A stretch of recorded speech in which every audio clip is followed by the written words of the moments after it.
The dust is not just dirt. It is a physical weight, grinding between teeth, stinging the eyes until the world becomes nothing but a blur of bleached earth and blinding sun. He sits in the saddle, but he is no longer a man. He is a shell of iron, a creature forged in the Sassanid furnaces to be a weapon of God. 10,000 hooves thunder beneath him, turning the ground into a drum, the vibration traveling up through his marrow until his bones hum with the rhythm of the charge. Inside his helmet, the world is reduced to a narrow slit. He sees the Roman line ahead. It is fraying. It is folding. The enemy is breaking, and the Savaran, the knights of the empire, are here to finish the debt. It has been 500 years since Rome humiliated their ancestors, since they paraded a Parthian skull as a stage prop. Today, the blood is finally being balanced. But as the charge reaches its crescendo, the air shifts. The fleeing Huns ahead, the men who were supposed to be broken, do not run. They turn.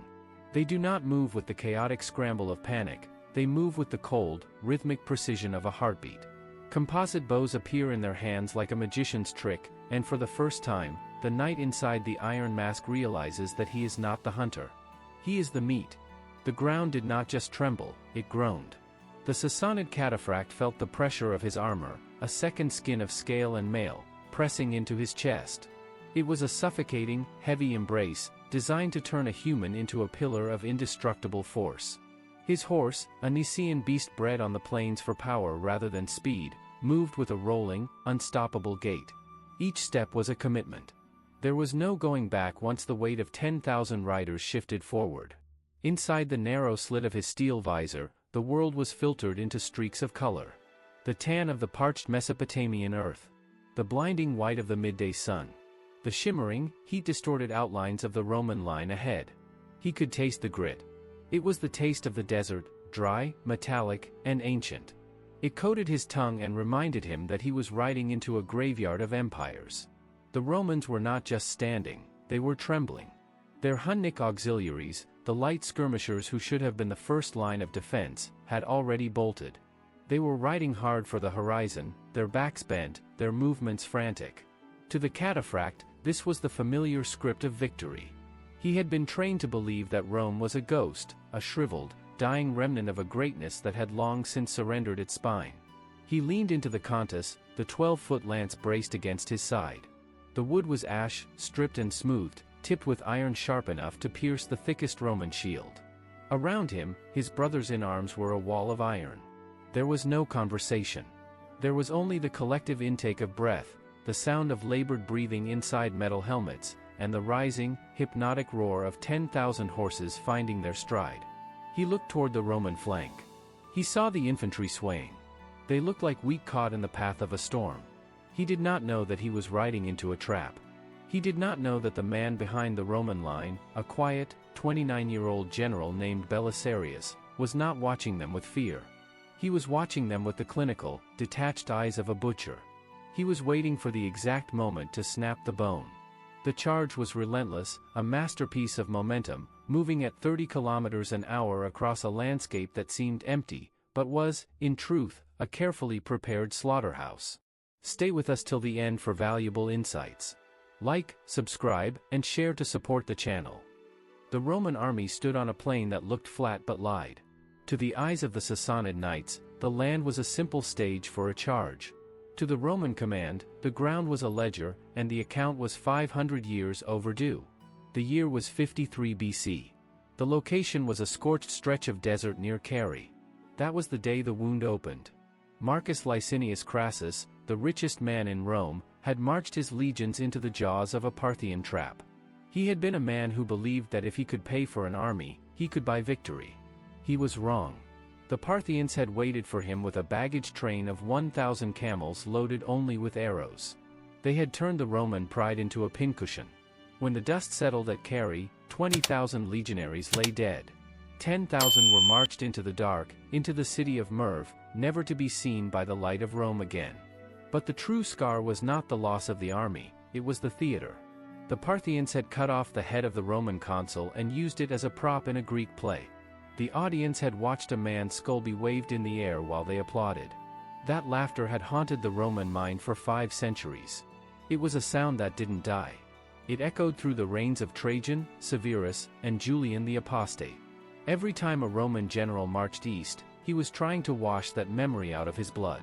Now, in AD 530, the Sassanids were the heirs to that pride. They had refined the art of the kill. They were not just soldiers, they were the successors to Surinna, the man who had humbled the richest man in Rome. The cataphracts of the Sassanid Empire had built on that legacy, making it heavier, sharper, more disciplined. They sat on Nicaean horses bred to carry 40 kilograms of iron at a dead run. They were not just a military force, they were a living memory of Roman failure. As the charge at Dara thundered forward, the Sassanid riders believed they were simply fulfilling their destiny. They were the masters of the heavy shock, the unstoppable force of the Persian tradition. They looked at the young Roman general, Belisarius, and saw a child. He was 29. He had no scars. He had no history. They assumed he was merely another administrator waiting to be broken. They did not see the trap. They saw only the open plain and the path to the city walls. They believed that today was the day the debt would finally be paid in full, and that the Roman name would once again be nothing more than a footnote in a Persian play.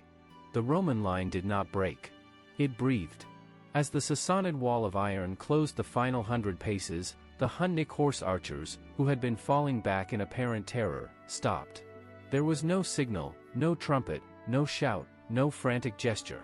It was a moment of absolute, frozen stillness. Then, the Huns turned. It was a movement of such terrifying, fluid perfection that it felt less like a tactical shift and more like a collective shifting of a single shadow. In the hands of the Sassanid cataphracts, the Contus lances were already dropped, braced for the impact of a shattering Roman formation. They were expecting the soft thud of horse hitting man. Instead, they hit empty air. The Hunnic archers pivoted in their saddles. Composite bows, strung with layers of horn and sinew, snapped taut. They were not aiming at the front rank. They were aiming for the weak points, the eye slits, the throat mail, the inner thighs where the leather backing of the scale armor was thinnest. The air filled with a sound like a swarm of angry wasps. Then came the blast. A single, sharp horn call from the Roman right. It was a deliberate, calm, and terrifying sound. It did not sound like a call to arms, it sounded like the closing of a door. From the folds of the ground, a ridge that the Persians had dismissed as a featureless dip in the sand, a wall of Roman heavy cavalry rose. They were not the auxiliaries the Persians had been chasing. These were the Bucellarii, the household guards of Belisarius, men who had been kept in reserve, unmoving, while the sweat turned to salt on their skin. They didn't charge at the Sassanid center. They angled their horses, cutting across the trajectory of the Persian momentum. The avalanche of the Sassanid charge didn't just stop, it collapsed in on itself. The lead horses hit the hidden geometry of the trench, their momentum driving them forward into nothingness. The riders behind, caught in the tight, compressed mass of the charge, could not pull up. They slammed into the wreckage of their own vanguard.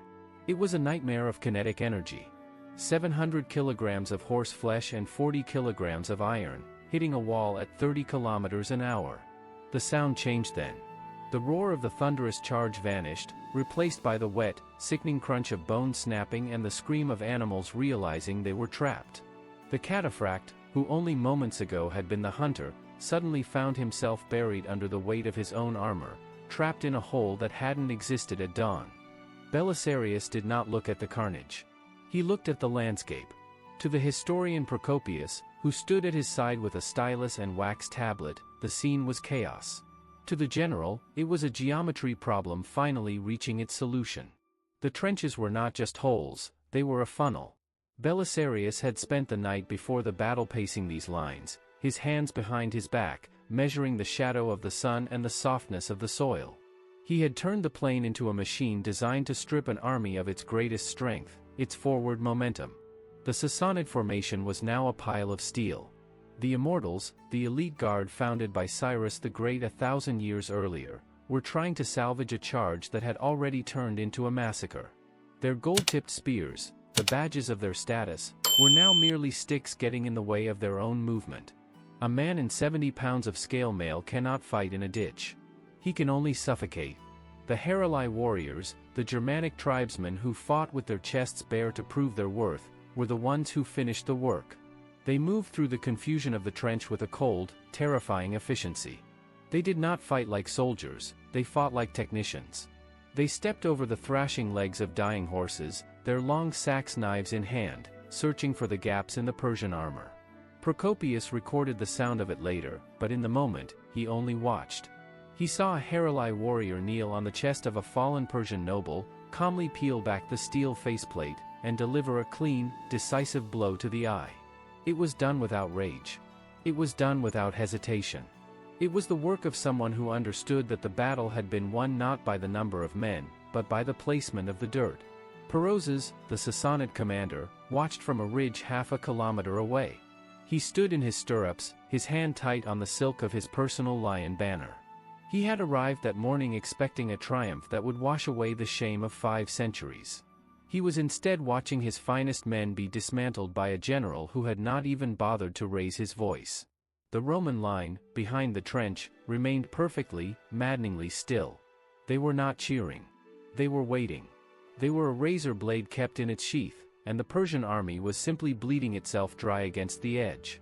Night did not bring peace to the field of Dara, it brought only the sound of shovels.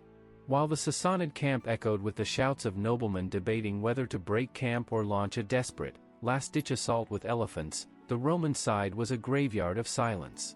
Belisarius moved through his lines, an oil lamp shielded by a bronze hood casting long, flickering shadows against his face. He was not giving orders, he was collecting lives. He stopped at the units of Isaurian mountain infantry, men whom the rest of the empire treated as little more than bandits. He knew their names. He knew which of them had lost a brother at the frontier last year, and which of them had a mother waiting in a village in the Taurus Mountains. He was building something more durable than a trench. He was building a wall of loyalty that the Persians could not hope to break. Inside his tent, the reality was colder. He sat with an Armenian merchant who had walked the Sassanid camp in disguise. The news was grim. Perozes had shifted his best, heavy cavalry to the left, intending a hammer blow that would crush the Roman wing and pin the entire army against the walls of Dara. The Sassanids were going to try the same thing again, mass, weight, and brute force, but this time with their royal guard, the Immortals, leading the charge. Belisarius did not react. He did not tighten his grip on his sword or bark out commands. He simply drank the heavy red wine from a plain bronze cup. He looked at the clay model of the battlefield, his fingers tracing the ground where he intended to invite the Persians to die. He summoned the Hunnic chiefs, Sunicas and Agan.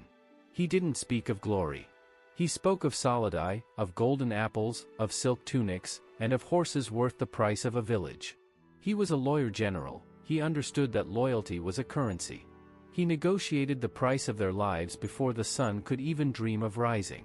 Then, he sent a secret order to a commander named Simas, hiding 600 fresh riders behind a hill on the far left. The order was written on a single slip of wax. It contained only 4 words, "Ride at the standard." As the stars wheeled overhead, the plain outside the fortress was being reshaped.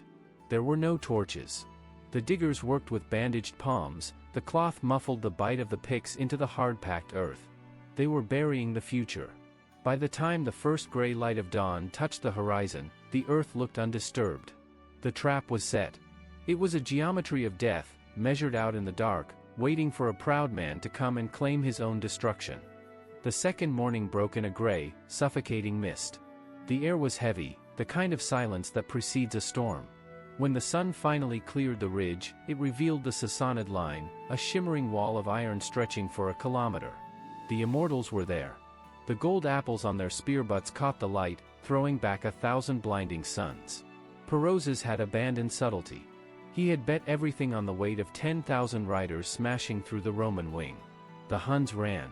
They wheeled their horses, dropped their gear, and fled with a frantic, stuttering rhythm that looked like absolute, unmitigated panic. Perozes, watching from his ridge, felt the rush of the promised victory. He raised his arm. The pursuit began. It was a race. The Sassanid column stretched out, losing its cohesion, its disciplined wall of iron dissolving into a ragged string of individual riders, each one desperate to be the first to claim a prize. They rode straight into the funnel. Then, the horn spoke. One long, rising note. The Huns wheeled with the precision of a clockwork machine. The Heruli rose from the dry stream bed like ghosts from the earth. The Bucellarii, Belisarius's own household horse, hammered into the exposed flank. The pincer closed. The scream of the battle was one continuous, metallic sound, so dense that Procopius, watching from the high tower, would later write that he had been physically sickened by the slaughter. In 40 minutes, 5,000 men were dead. The Immortals, the pride of the Persian world, were dismantled. Their royal standard fell, dragged into the dirt by Hunnic lassos. Perozes, the Miran, the man who had promised to bathe in the city of Dara, turned his horse and fled. He left behind his command tent, his royal honors, and his dignity. He left behind the pearls of his rank in the dust, where a looter would later trade them for a meal of bread and fish. That evening, the sun set behind the towers of Dara, casting long, black fingers of shadow across the killing ground. Belisarius rode out. There were no monuments built, no markers left. The engineers were already filling the trenches. By dawn, the desert would be plain again, a scrubby, empty space that whispered nothing of the 5,000 who had died there. Inside the city, the bath was waiting. It was exactly as Perozes had ordered: heated water, clean linen, roasted lamb, and wine in silver plates stamped with the lion of the Miran house. Belisarius sat alone. He ate the meal. He drank the wine from a rock crystal cup meant for the King of Kings. He slept under a Persian blanket. He said nothing. He did not need to. The silence was his message. The report traveled across the frontier, through the wine houses of Antioch and into the great audience hall of Ctesiphon. When the young king Khosrow heard the story of the bath, he didn't shout. He didn't order an execution. He sat in silence under a ceiling painted with stars, listening to the name that would define the next decade of his life. The debt of Carrie had been addressed. But for Belisarius, there was no celebration.